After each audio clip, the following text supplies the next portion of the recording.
Um defeito de cor. Capítulo 8. Continuação. Uma pista.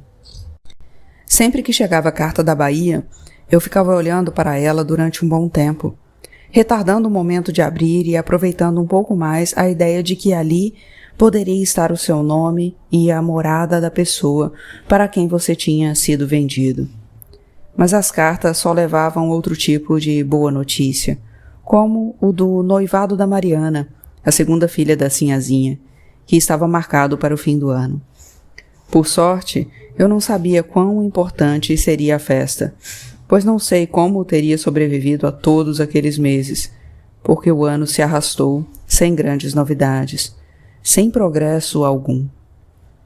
Muitas outras cartas foram trocadas, carregando mais desabafos do que notícias, e principalmente as minhas descrições sobre São Sebastião, que a Sinhazinha adorava ler. Eu sempre tive vontade de reler aqueles escritos, mas nunca tive coragem de pedir às filhas dela, pois podia ser que a Sinhazinha nem as guardasse, com medo de que alguém pudesse saber das nossas conversas, algumas muito particulares. Naquele ano, também contei para ela sobre o nascimento do primeiro filho do imperador, ocasião em que quase ficamos surdos com o repicar dos sinos, e houve festa durante 3 dias para comemorar a chegada do herdeiro do trono. Também transcrevi para a Sinhazinha o folhetim do Conde de Monte Cristo, e ficamos extremamente decepcionadas quando a publicação foi interrompida porque parte da história se perdeu em um navio saído da França. A Sinhazinha ficou muito contente com o livro da Moreninha que enviei para ela, e concordou que a mocinha se parecia muito com a Carolina, que também ganhou um exemplar assinado pelo Dr. Joaquim. Ele estava feliz com o sucesso do livro e a publicação do segundo, que tem o título de O Moço Loiro, em uma personagem chamada Tomásia. Em homenagem, porque ele usou algumas histórias contadas por ela sobre a guerra e as apresentações das cantarinas, e também se inspirou nos saraus que a Tomásia presenciou nos salões da Candiani e de outras damas que ajudava a vestir. Eu e o Piripiri continuávamos juntos, às vezes nos deitando na praia, às vezes no meu cômodo, às escondidas, mas eu achava que todos já sabiam, pois sempre davam um jeito de nos deixar sozinhos. Ele tinha falado em alugar uma casa, mas não tive coragem de perguntar se era para morar sozinho ou comigo, e a conversa não foi adiante. Eu tinha a sensação de que a nossa história era passageira, apesar de me fazer bem, e acredito que também a ele. Foi entre o Natal e o início do ano que as coisas começaram a acontecer, todas de uma vez. Primeiro, sonhei com a Taiwo caminhando em uma praia que reconheci ser a ilha de Taparica, e ela estava sendo seguida por uma cobra que levava um papel entre as presas. A partir daquele sonho, tive certeza de que era mesmo a sua certidão, e que ela só poderia estar na ilha. No mesmo dia escrevi para a Sinhazinha, pedindo que ela avisasse o Dr. José Manuel para procurar nas igrejas de lá. 3 dias depois chegou a carta dela, escrita antes de receber a minha. Daquela vez eu abri imediatamente, porque sabia que estava portando boas notícias. As que eu esperava havia anos, e que haviam sido descobertas de uma maneira que ninguém poderia imaginar. Para o noivado da Mariana, que foi uma grande festa, tinham sido convidados todos os patrícios, mesmo os que moravam fora de São Salvador. Era a primeira filha a ficar noiva, e eles queriam que a data fosse bem comemorada. E foi um desses patrícios, um que tinha se mudado para o Recôncavo havia algum tempo, que perguntou se o Dr. José Manuel tinha notícias do Alberto. Diante da negativa, o homem disse que também não, desde o dia em que o Alberto tinha procurado por ele levando um mulatinho pela mão e pedindo o saveiro emprestado para providenciar um batizado na ilha de Taparica. Só podia ser você, pois as datas se encaixavam perfeitamente, e como o homem tinha se mudado logo em seguida, para nunca mais ter contato com o Dr. José Manuel, não tinha ficado sabendo do acontecido e nem das buscas. A carta da Sinhazinha foi escrita ainda na noite da festa, após a saída dos convidados, e no dia seguinte o Dr. José Manuel iria até a ilha, onde havia poucas igrejas. Mandei a resposta imediatamente, uma carta comovida e agradecida por tudo o que a sinhazinha e a família dela representavam na minha vida. Acho que ninguém entendia a nossa amizade, e às vezes, nem mesmo eu, quando me recordava dos nossos primeiros dias na fazenda. Quanta ansiedade e alegria, e quantas cartas trocadas até que, em meados de fevereiro, finalmente recebi não uma simples caixa, mas uma caixinha de presente com a sua certidão de nascimento, o nome e a morada do negociante que tinha comprado você nas mãos do seu pai, o nome do navio em que você tinha embarcado para São Sebastião e a data, mais o nome e a morada de 3 comerciantes que poderiam ter recebido você. Os 3 comerciantes tinham arrematado o lote para dividi-lo somente quando ele chegasse a São Sebastião, de acordo com o valor de cada peça. Hoje percebo a importância que dei a um pedaço de papel pelo qual nunca tinha me interessado. Um papel que, aliás, eu tinha recusado quando me neguei a ser batizada, antes de descer na Ilha dos Frades. Não pelo papel em si, mas pelo que ele significava, que era trocar meu nome e, de certa forma, aceitar a religião dos brancos. E lá estava o seu nome, que, para mim, sempre seria e sempre será Omotunde Adeleke Dambiran, o nome com o qual eu te apresentei aos seus parentes no sítio do Babalaúgo, fim de Tímia.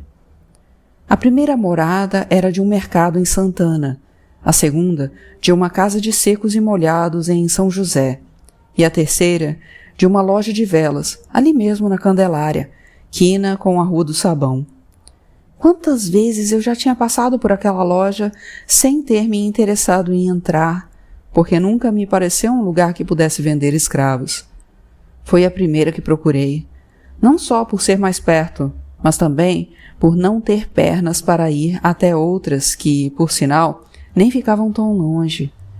Durante anos eu tinha esperado por aquele momento, e quando ele finalmente chegou, fiquei com as pernas bambas de medo do que poderia descobrir. Entrei com muito cuidado, como se de uma hora para outra fosse te encontrar tão perto de mim, depois de tanta procura.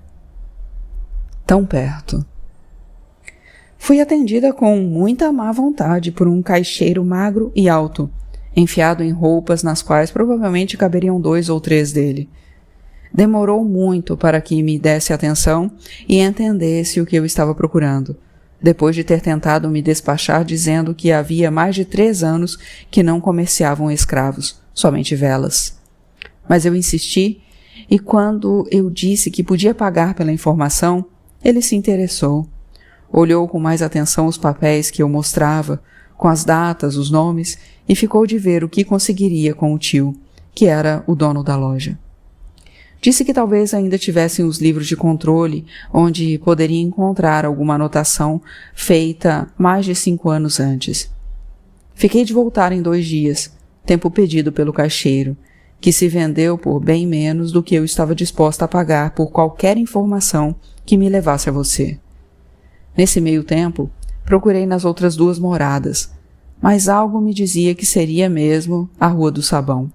Fato confirmado quando, mais organizados e ainda ativos na venda de pretos, os registros de Santana e de São José foram logo examinados, descartando a sua passagem por lá.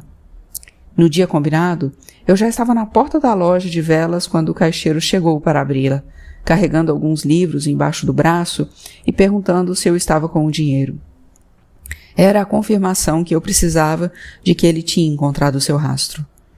Não sei o que senti naquela hora, pois, além de felicidade de uma missão quase cumprida, havia um medo de estar sendo enganada por ele, que poderia querer apenas o dinheiro, e também medo de que ele tivesse apenas o registro de entrada, mas não o de saída, que poderia ter acontecido em troca de mercadorias, pagamento de dívidas ou algo assim.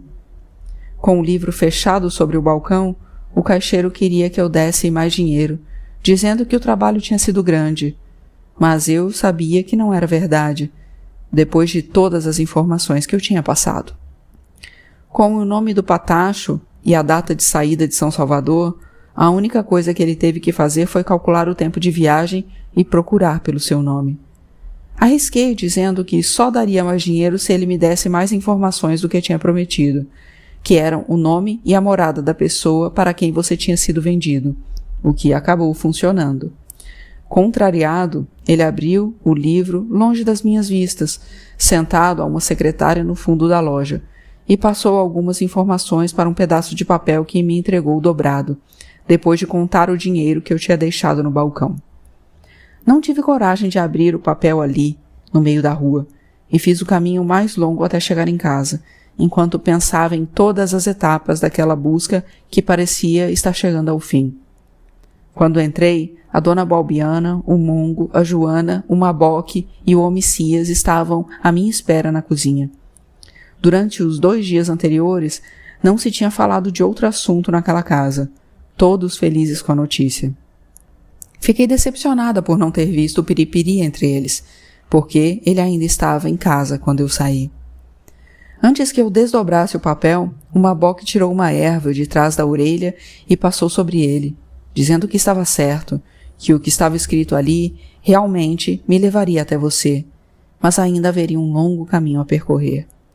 Quando o abri, acho que todos perceberam a grande decepção nos meus olhos ao ler que você tinha passado apenas 15 dias em São Sebastião do Rio de Janeiro, na própria loja de velas, e depois tinha sido vendido para um comerciante de Santos, na província de São Paulo.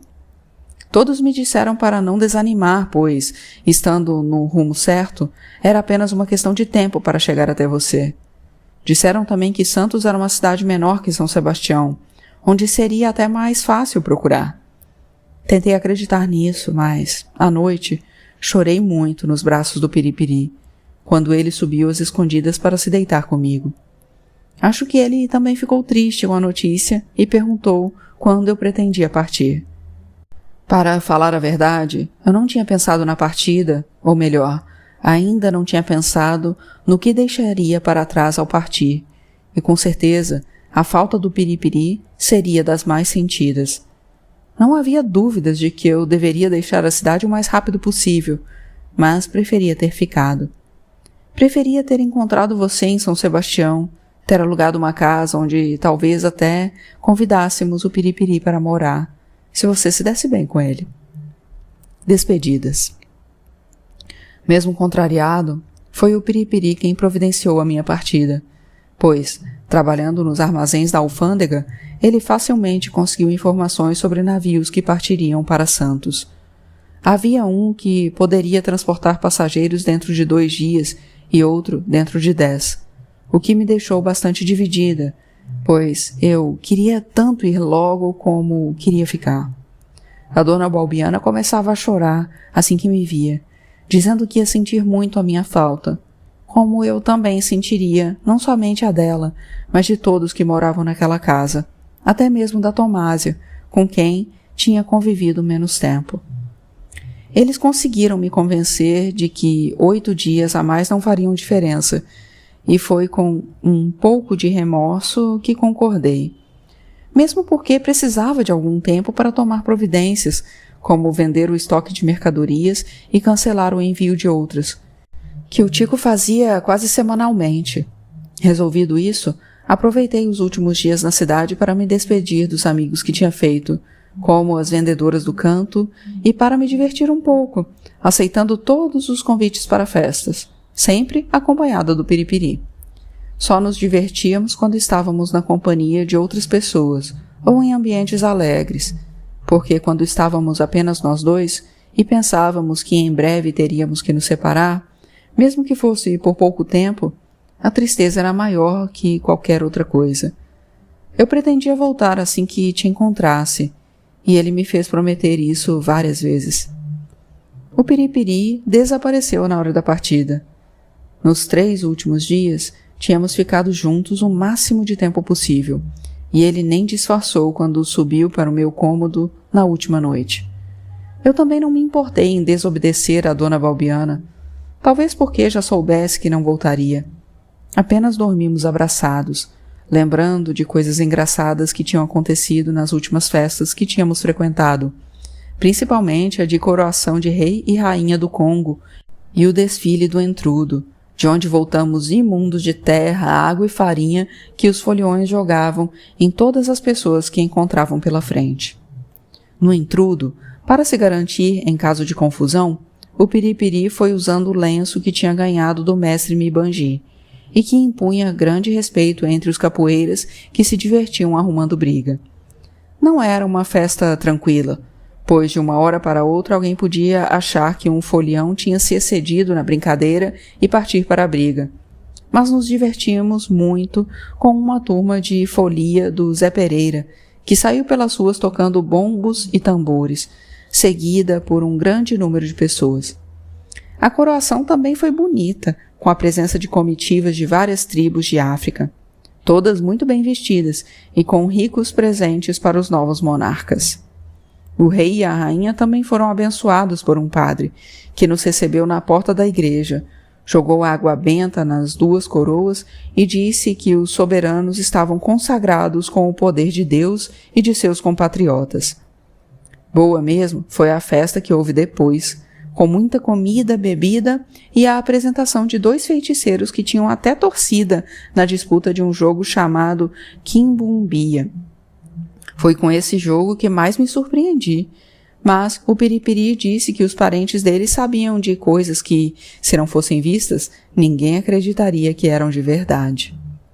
Foram formados 2 grupos, cada qual com seu feiticeiro, sua torcida e seus tambores, fazendo 2 grandes rodas no meio do terreiro. No centro de cada roda, os feiticeiros plantaram uma muda de bananeira, as 2 bem pequenas e do mesmo tamanho, e começaram a dançar e a cantar em volta delas, cada um com a sua. Eles bebiam cachaça e jogavam um pouco para a bananeira e na terra em volta dela. Faziam evoluções, cantavam, se ajoelhavam, deitavam no chão e conversavam com a terra. Ficaram naquilo mais de 2 horas, enquanto o povo se divertia ao redor e corria de uma roda para outra, para ver o que estava acontecendo. Os feiticeiros não se cansavam, e o Piripiri disse que eles seriam capazes de permanecer naquele jogo durante muitos dias, até que um deles saísse vencedor. Eu não estava acreditando muito no que ele disse que aconteceria, mas, diante dos olhos de todos, um dos feiticeiros finalmente conseguiu fazer a bananeira crescer um pouco e dar frutos, não em cachos, como era de costume, mas uma banana por vez, uma atrás da outra. Ele foi aclamado vencedor e toda a sua torcida pôde comer um pedacinho de banana, que, segundo diziam, continha muitos poderes. Como eu e Piripiri não estávamos torcendo para ninguém, não comemos nada. Mesmo porque senti um pouco de medo daquela magia, não sei se teria coragem de experimentar. A partida foi na manhã seguinte a esta festa, e o Piripiri deixou o meu cômodo dizendo que ia buscar um presente que queria que eu levasse na viagem, para dar sorte e para eu não me esquecer dele.